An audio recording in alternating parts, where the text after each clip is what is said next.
your notes, a notepad. We'll go to a quick media class and to understand why the three gentlemen, behind me are so important. You have to understand what's going on. Depending on your age, some of you guys are gonna remember Larry King. Larry King was the king of media. Back then you have something to say, you have to go on the internet. Not on the internet, you have to go on CNN. You have to go on CNN and watch it. It was before TiVo and all that. Oh my God, Larry King's gonna interview Michael Jackson, or I don't know, Madonna, or whoever was a star, huge star in the 90s. So you're like, man, I have to listen to Larry King interview, or a president, or somebody who's supposed to go to jail. Like, you have to go to talk to Larry King, or you have to go to speak to Barbara Walters on ABC. It was a huge thing. Like, you have to come home and watch it one time. And back then it was a thing, and we still think that unfortunately, that in 2024 it will be like that.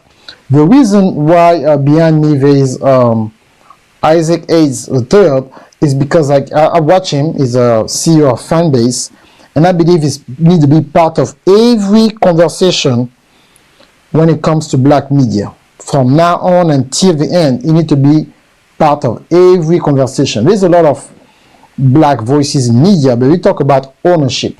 Ownership is so important, and Isaac Hayes is a founder and the owner, of Fanbase. Fanbase is a social media app, and just like Instagram, just like TikTok. And I've been watching him since the pandemic, and every time he creates features, Instagram stole it or TikTok copy him. I mean, he's really on top of his game.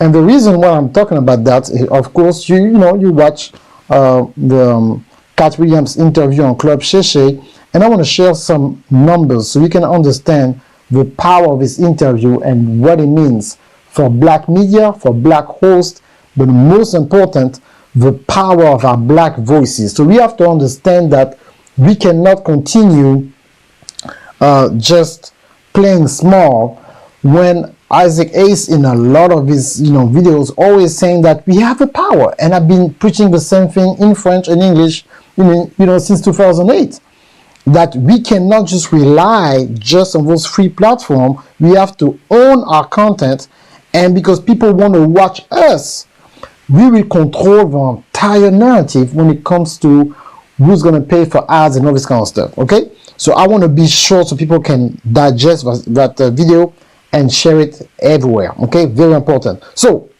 let's share some numbers. Club Shay Shay in numbers, January 8th. Okay, so Club Shay Shay is on 7 networks. Way more than that, but we're going to focus on the network, especially on social media, and 2 podcast directories. Okay, so Club Shay Shay got a page on Twitter, which is now X, got a page on Instagram, on Facebook, on TikTok, Apple Podcast, Spotify, of course, iHeartRadio, and YouTube. And when I calculate everything, it got 120,000 followers on X. It got 793,000 followers on Instagram, 1.4 million people on Facebook, 1.2 million on TikTok. On Apple Podcasts, I couldn't get the numbers, but I will share my screen later on to show you that is number 2 on Apple Podcasts.